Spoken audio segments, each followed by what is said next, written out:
The plains had a way of swallowing sound, not silencing it completely, but softening it, stretching it thin until even a man's thoughts seemed to drift away before finishing themselves. Out here nothing rushed. The wind moved at its own pace. The grass bent when it wished. And loneliness, true loneliness, settled in slow and stayed.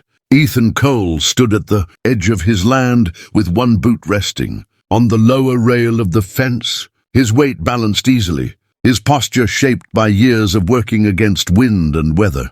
The sun was sinking low, spilling dull gold across the prairie, turning the grass into a restless sea. His ranch house sat behind him, weathered, sturdy, built by hands that had believed in tomorrow. He had believed once too. That was why the shape near the fence line caught his attention. At first it didn't look like much, just a darker patch against the pale dust of the road.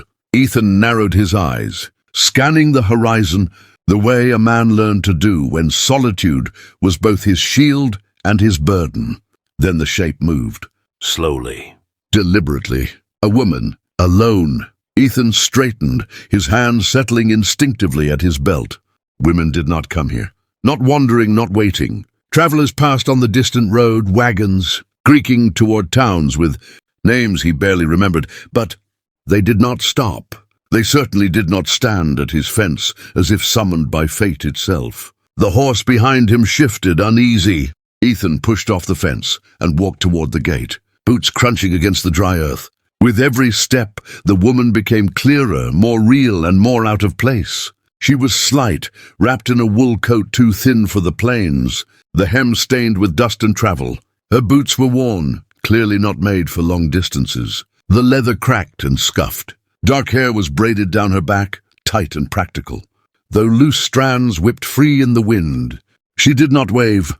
She did not call out. She simply stood there, hands folded in front of her, as though she understood that demanding attention here would earn her nothing. When she looked up, their eyes met. Steady eyes, not frightened, not pleading. That unsettled him more than fear ever could. "I don't sell cattle today," Ethan said, his voice rough from lack of use. "I'm not here to buy anything," she replied. Her voice was soft, but it carried, clear, educated, touched by an accent that did not belong to the plains. Eastern, most likely. A voice shaped by church halls and narrow streets, not open skies and bitter winters. Ethan studied her carefully now. She was young, perhaps 25, but there was wear beneath the youth. The kind that did not come from labor, but from disappointment layered too often upon hope. "What do you want?" he asked. She swallowed, straightened slightly, and spoke as if the words cost her something.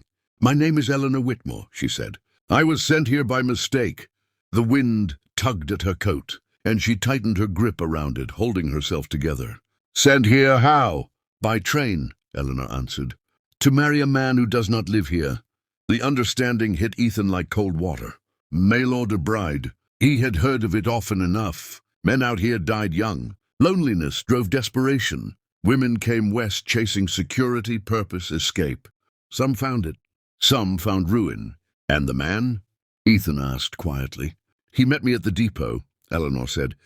"But he wasn't the man from the letters." Her hands clenched. "When I refused to go with him," she continued, "he left." Just like that.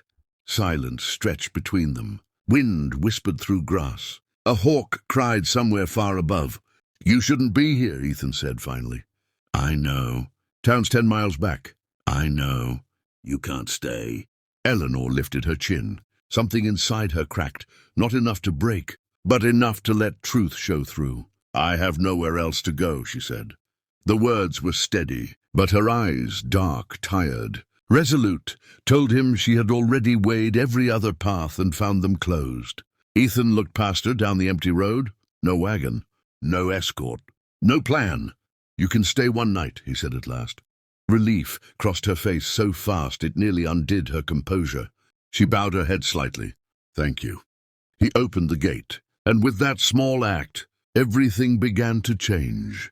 Morning did not arrive all at once on the plains. It crept in cautiously, pale light thinning the darkness inch by inch, as though the land itself was unsure whether the night was truly finished. The wind had not rested. It never did. It brushed against the house in low, steady breaths, carrying the smell of frost and distant snow. Ethan Cole had not slept. He remained seated in the wooden chair near the hearth, boots still on, his hat resting on his knee.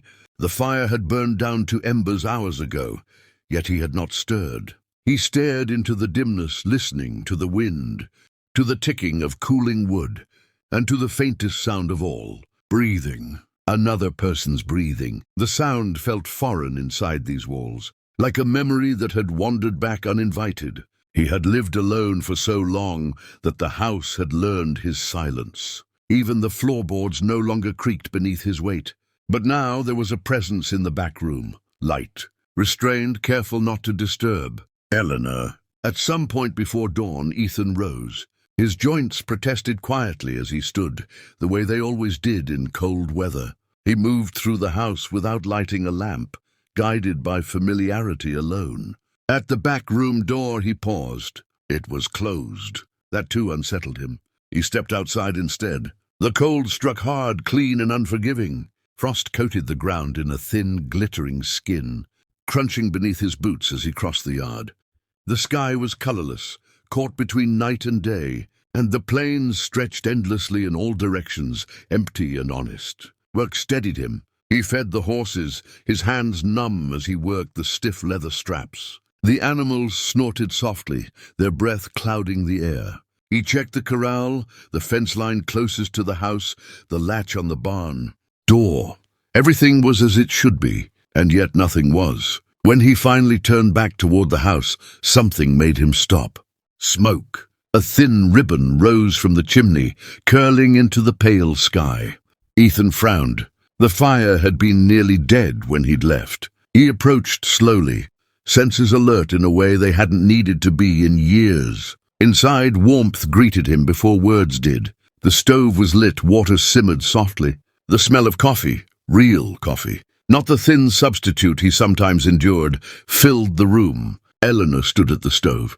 She had removed her coat and hung it neatly by the door. Her sleeves were rolled up, revealing forearms already marked with faint redness from cold and work. Her hair was braided again, tighter this time, more controlled. She turned as he entered, her expression calm but cautious, as if unsure whether she had overstepped. "I hope you don't mind," she said. The fire was still warm. Ethan removed his hat slowly. "You didn't have to do that." "I know," Eleanor replied gently. "But I wanted to." She set a cup on the table, then another. Bread was sliced carefully, evenly, the way someone did when they had learned early that uneven portions could cause problems. There was no extravagance in her movements, only intention. They ate together, not across from each other, but side by side at the table's corner, leaving space that neither quite knew how to cross yet. The silence was not awkward. It was observant. "You'll need to leave today," Ethan said at last, not unkindly. Eleanor nodded. "I understand." "The storm's coming," he added, glancing toward the window. Outside, the sky had shifted. What had been pale and open now pressed low and heavy, clouds thickening into a dull grey ceiling. The wind had changed direction overnight, sharper, colder. Eleanor followed his gaze. For just a moment, relief flickered across her face before she masked it. "So, not today?" she asked carefully. "Not today," Ethan confirmed. After breakfast, he gathered his coat and gloves. Eleanor rose too. "Oh, I can help," she said. He studied her. "It's not easy work." "I know." She said it with quiet certainty, not pride. He handed her a bucket. By midday, the sky had darkened further, and the temperature dropped sharply. Eleanor followed Ethan from task to task without complaint. She stumbled once in the uneven ground, caught herself, and continued on as though it hadn't happened. When she didn't know something, she asked. When she did, she worked with focus and care. Ethan watched her from a distance, something uneasy and unfamiliar stirring in his chest. She was not fragile. She was not helpless. She was surviving. Snow began to fall in the early afternoon. Light at first, then steadily, carried sideways by the wind. By the time they turned back toward the house, the horizon had begun to disappear. "You were right," Eleanor said, her breath fogging the air. "It would have been foolish to leave." "The land doesn't forgive mistakes," Ethan replied. That evening, as the storm closed in, Eleanor finally spoke of the letters. "They were kind," she said, seated at the table, hands wrapped around her cup. "Thoughtful. He asked about my childhood, my faith, what I believed a marriage should be." Ethan remained quiet, listening. "I thought loneliness could be shared," Eleanor continued. "I thought that would make it easier." Her voice tightened slightly. When the man at the depot spoke, I knew immediately. His voice didn't match the letters. His eyes didn't either. "What did you do?" Ethan asked. "I told him there had been a mistake," Eleanor said. He laughed. She looked up at Ethan then. "I told him no." Something dark passed through Ethan's expression. "You were right," he said firmly.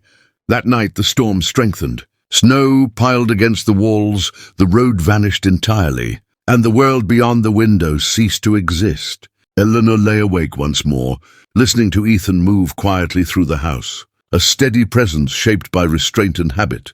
Ethan sat by the hearth again, staring into the fire, realizing, with slow certainty, that one night of shelter had already changed the shape of his solitude. Outside, the plains disappeared beneath white, and Eleanor, for the first time since stepping off the train, felt something she had not expected to feel again. Safe. The storm did not loosen its grip with the coming of morning. Instead, it pressed harder, as though testing the strength of the small house against the will of the plains. Snow struck the windows in uneven sheets, driven sideways by a relentless wind that moaned through the cracks in the walls and along the eaves like a living thing. Ethan rose before dawn, though dawn itself could not be seen. The light beyond the glass was no more than a dull, formless grey. He dressed in silence, pulling on his coat, fastening the worn buttons with hands made steady by long habit. The house felt different now. Not fuller, not warmer, just altered, as if the walls had shifted slightly to accommodate another breath. Eleanor was already awake. She sat at the small table near the window, shawl wrapped around her shoulders, her hands folded in her lap. She was not reading nor sewing. She was simply watching the storm, her gaze thoughtful, her expression unreadable. "You should still be asleep," Ethan said quietly. "I tried," she replied. "The wind has a voice." He nodded. "It always does." They shared a simple breakfast while the storm raged outside. The fire burned steadily, fed carefully to conserve what little wood Ethan had left stacked near the wall. Outside travel was impossible. Even reaching the barn would be dangerous now. "We'll stay in today," he said. "Nothing out there worth losing fingers for?" Eleanor smiled faintly. "I won't argue." The day passed slowly. Eleanor helped where she could, mending a torn glove, sweeping the floor, organizing the shelves that had long been left to their own disorder. She moved as someone accustomed to making herself useful in unfamiliar spaces, careful not to impose, careful not to be seen as a burden. Ethan noticed everything. He noticed how she placed things back exactly where she found them, how she never entered a room without announcing herself softly, how she thanked him for small things he had stopped thinking of as kindness. By midday, the storm grew violent enough to rattle the door on its hinges. Snow piled against the lower window panes. The world beyond the house no longer existed. It was Eleanor who broke the silence. "Do you ever regret staying?" she asked. Ethan looked up from the tool he had been repairing. "Staying where?" "Here," she said. "On the land, alone?" He considered the question for a long moment. "I used to think regret was a luxury," he said at last. "Something men with choices could afford. And now I think it's just another kind of weight," he replied. "You carry it whether you name it or not." Eleanor nodded slowly. She hesitated before speaking again. "I left my home because there was nothing left for me there. My parents died 3 winters apart. My brother married and moved south. The house was sold." She swallowed. "I told myself I was brave. But bravery feels different when you're standing on a platform with one bag and no one watching you leave." Ethan said nothing. He didn't need to. Silence, when shared properly, could hold more than words. The knock came late in the afternoon. It was not loud, just firm enough to be unmistakable. Ethan stood instantly, every muscle alert. He reached for his coat, then paused, listening. Another knock followed, closer now, impatient. Eleanor had gone pale. I think it might be him," she whispered. Ethan opened the door. The man stood there on horseback, snow clinging to his coat and beard. His eyes were sharp, assessing, and they landed on Eleanor almost immediately. "There you are," he said, smiling without warmth. "I knew you wouldn't have gone far." Ethan stepped forward, blocking the doorway. "She's not going anywhere with you." The man's smile hardened. "She's my bride." "No," Eleanor said, finding her voice. "I never agreed." The man laughed. "You stepped off the train, didn't you?" Ethan's voice dropped. "You should leave." The man's eyes flicked to Ethan, measuring him. "You know how this looks." "I don't care how it looks," Ethan replied. "I care how it ends." For a long moment, the only sound was the wind. Then the man spat into the snow. "This isn't finished," he said, turning his horse. "You can't hide her forever." When he was gone, the house felt smaller. Eleanor's hands shook. Ethan noticed and said nothing. He poured her tea, set it before her, and waited until her breathing slowed. "I can't stay here," she said quietly. "You can," Ethan replied. "Until the road's open. Until you decide." She looked at him then, truly looked at him. "And after that?" Ethan held her gaze. "After that, we'll see." Outside, the storm howled on. Inside, two lonely lives sat balanced on the edge of a choice neither had planned to make. The storm loosened its hold at last. Though it did not leave kindly, it retreated in fragments, wind dying down to a harsh whisper, snow falling less fiercely but with stubborn persistence, the sky lifting just enough to reveal its dull, colorless weight. By morning, the land lay buried and altered, as if a different world had been laid atop the old one. Ethan stepped outside before Eleanor woke. The cold was sharper than before, clean and biting. Snow reached nearly to his knees in places, and each step demanded effort. He crossed the yard to the fence line, scanning the horizon where the man on horseback had disappeared the day before. Nothing moved. No sound reached him except the winds, low murmur and the distant creak of ice-laden boards. The man would return. Ethan knew it with the certainty that came from living long enough to recognize patterns. Men who believed they were owed something did not surrender easily. When he returned inside, Eleanor was awake, seated at the table as she had been the day before, hands wrapped around a cup she hadn't yet lifted. Her face was composed, but her eyes carried the strain of a night without rest. "I didn't sleep," she said. "Neither did I," Ethan replied. They ate in silence. The quiet between them had changed. It was no longer cautious. It was heavy with what had been spoken and what had not. "The roads might open by tomorrow," Ethan said. "If the drifts don't shift again." Eleanor nodded. "Then I should leave." He did not argue. He only asked, "Where will you go?" "I don't know," she answered honestly. "But I can't stay where I might bring trouble." Ethan set his cup down slowly. Trouble doesn't need invitations. It finds its way. Later that morning, he harnessed the horse, testing the path beyond the yard. The snow resisted, but the ground beneath had begun to harden. Travel would be possible soon. Dangerous, but possible. Eleanor watched from the doorway, her shawl pulled tight. "You don't owe me anything," she said. Ethan turned. "I know." That afternoon, Eleanor gathered her few belongings and packed them carefully, folding each item as though order itself might steady her thoughts. When she emerged, bag in hand, Ethan was waiting. "If you leave," he said, "you won't get far before nightfall." She hesitated. "Then I'll leave at first light." The sound of hooves came before they saw him. Ethan's hand went instinctively to the doorframe. The rider approached slowly this time, deliberate, confident. He did not dismount. He smiled again, the same smile as before, thin and knowing. "You made your point," the man said. "Now let's be reasonable." "There's nothing to discuss," Ethan replied. The man's gaze slid past him to Eleanor. "You don't belong here." Eleanor stepped forward. "I belong where I choose." The man's smile vanished. "That's not how this works."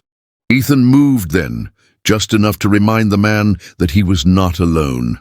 "Leave," Ethan said, "now." For a moment it seemed the man might not listen.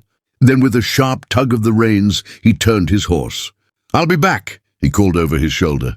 "This land isn't as empty as you think." That night, Eleanor stood by the window long after dark. "He won't stop," she said. "No," Ethan agreed. She turned to him, her voice steady. "Then I need to stop running." Ethan looked at her, truly looked at her, and understood that something had already shifted beyond repair. Outside, the plains lay silent beneath the snow. Inside, two lives prepared for a reckoning neither had planned, but both would face. The night passed without rest, not for Eleanor and not for Ethan. The wind had quieted, but the silence that followed was worse. It pressed against the house, heavy and watchful, as though the land itself were holding its breath. Every small sound, the settling of the beams, the faint pop of the fire, seemed louder than it should have been. Eleanor rose before dawn and dressed carefully. She did not pack her bag again. Instead, she folded her shawl and placed it over the chair, as if laying something aside. When Ethan entered the room, she was standing at the table, hands resting flat on the worn wood. "I'm not leaving today," she said. He stopped. "You don't have to decide that now." "I do," Eleanor replied quietly. "If I keep moving, he keeps following. If I stand, it ends one way or another." Ethan studied her face. There was fear there, yes, but beneath it was something stronger, resolve. "All right," he said at last. "Then we do this properly."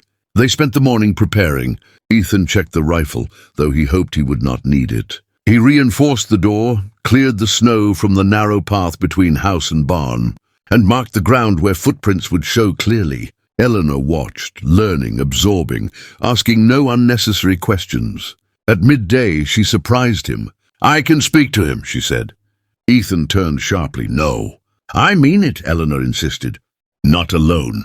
But I can make it clear." Ethan shook his head. "Men like him don't hear refusal. They hear challenge." "Then let him hear truth," she replied. For once, the sound of hooves came in the late afternoon. Not rushed, not cautious. Certain. The man dismounted this time, tying his horse with deliberate care. He removed his gloves slowly, eyes never leaving the house. Ethan stepped outside, positioning himself slightly ahead of Eleanor. "You were told not to return," Ethan said. The man smiled thinly. "And yet here I am." Eleanor moved forward before Ethan could stop her. "I will not go with you," she said clearly. "Not today. Not ever." The man's expression hardened. "You don't get to change the terms." "There were never any terms," Eleanor replied. "Only letters. Only promises you never meant to keep." The wind stirred between them. "You think this man will protect you?" The rider sneered. "He can barely protect himself." Ethan did not move. "You're done here." For a moment it seemed the man might strike, or draw something from beneath his coat. Instead he laughed, a sharp, humorless sound. "This land doesn't belong to you," he said. "Neither does she." Eleanor lifted her chin. "I belong to myself." That did it. The man stepped back, eyes cold. "You'll regret this." He mounted and rode away, fast this time, snow spraying behind him. Eleanor exhaled slowly, her knees trembling. Ethan turned to her. "You were brave." She shook her head. "I was honest." That night, as the fire burned low, Eleanor spoke again. "If he comes back with others." Ethan nodded. "I know." They sat in silence, the understanding between them no longer unspoken. Shelter was no longer just a roof. It was a choice. The plains seemed deceptively calm that evening. The storm had passed, leaving behind a blanket of snow so thick it softened every sound. The wind had died to a whisper, brushing across the fences and prairie grass in gentle undulations. Yet both Ethan and Eleanor knew the quiet was fragile, a calm that could explode at any moment. Eleanor stood at the porch, shoulders squared, hands clasped in front of her. Snowflakes clung to her coat, melting slowly against the warmth radiating from the house. Behind her, the faint glow of the oil, lamps in the windows painted, the walls amber against the early dusk. She could feel the weight of the plains, the expanse of solitude pressing against her, and she did not flinch. "They'll come back," she said softly, almost to herself. "They might," Ethan replied. His voice was steady, measured, carrying the weight of experience. "But you're not going anywhere this time." She turned to face him. "I can't run forever. I have to decide whether to live or keep hiding." Ethan studied her. The snow framed her like a portrait, quiet, deliberate, unbroken. She wasn't frightened. She was resolved. "Then we face it," he said simply. "Together." By nightfall, the hooves came again, 3 riders this time, cutting through the white landscape like dark silhouettes. They paused at the edge of the property, dismounting slowly, their movements deliberate and threatening. The leader, the man from the depot, recognized Eleanor immediately and spat in the snow. "You thought a little storm would keep me away," he sneered. "Thought you could hide. But the West doesn't forgive insolence." Ethan stepped forward, the cold metal of his rifle glinting faintly in the dim light. His eyes never left the intruders, every muscle taut and ready. "Back off," he said. His tone was quiet but unyielding. "She's not going anywhere with you." The man laughed, sharp and bitter. "She belongs to me," he said. "Legally, morally, she's mine." Eleanor's voice cut through the tension. Clear, calm, unwavering. "I belong to myself," she said, "and I've chosen to stay here." The intruders faltered. Her words, simple and absolute, carried a force they hadn't anticipated. Ethan's neighbors arrived then, riding across the snow-covered fields, Samuel Briggs and 2 other ranchers, rifles slung across their shoulders, eyes steady and watchful. The sheriff followed shortly after, badge glinting faintly, presence commanding. Even in the vastness of the plains, community could still enforce justice. "You have no claim here," the sheriff said, voice cold and authoritative. "This woman is under protection. Leave." The man's jaw tightened. He measured the numbers, the rifles, the sheriff. Finally, he spat again and mounted his horse. "This isn't over," he muttered, voice low and venomous. "You'll regret this." But he turned his back to them and rode away. The snow swallowed him in a quiet hiss of powdery frost, leaving only stillness in his wake. Inside, the house felt different, safer but not without tension. Eleanor hung her coat, removing the traces of snow and wind. Her hands still trembled slightly, but her posture remained upright, proud. Ethan placed a hand on her shoulder. "You were braver than you know." "I had to be," she replied. Her eyes met his, steady now, without doubt. "I couldn't live by running." They shared a long silence, not awkward, not tense. It was the silence of people who had faced danger together and survived. When the fire had dwindled to embers, Ethan finally spoke. "You don't have to sleep apart tonight."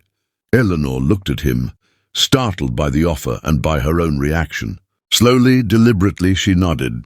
They moved to the bed, not out of necessity, not out of desire, but out of choice, sharing warmth, presence, and the simple comfort of another human being beside them. The cold wind rattled the shutters, but inside the house held its quiet, its peace, its fragile sanctuary. Eleanor lay awake for a while, listening to the steady rhythm of Ethan's breathing, thinking of the long journey that had brought her here from a station platform in a distant town to this remote ranch, in the middle of nowhere. She thought of the storm, the threats, and the relentless, endless plains, and she felt something she hadn't dared feel in a long time.